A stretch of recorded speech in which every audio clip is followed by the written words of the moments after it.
ফেরাউন যখন নীল নদে ডুবে যাচ্ছিল তখন জিবরাইল তার মুখে কাদা দিয়ে দিচ্ছিল।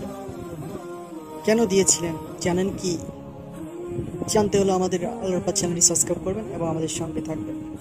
তিনি ভয় পেয়েছিলেন যদি ফেরাউন আল্লাহর কাছে এখন মাপ চায় তাহলে আল্লাহ তাকে এই মতো মাপ করে দিতে পারে, যা তিনি চান।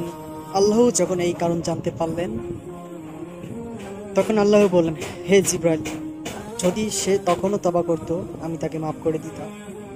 জিবরাইল বলল, ও আমার আল্লাহ, ও আমার মালিক, আমাদের কালে যারা ফেরাউন আছে তাদের আল্লাহ আপনি মাপ চাওয়ার সুযোগ দিয়েন না।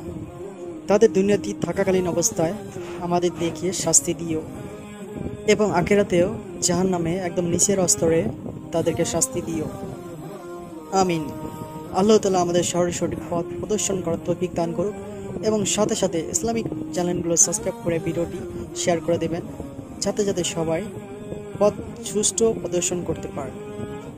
তো আল্লাহ হাফেজ। নেক্সট ভিডিওতে আবার দেখা হবে। অবশ্যই শেয়ার করুন ভিডিও।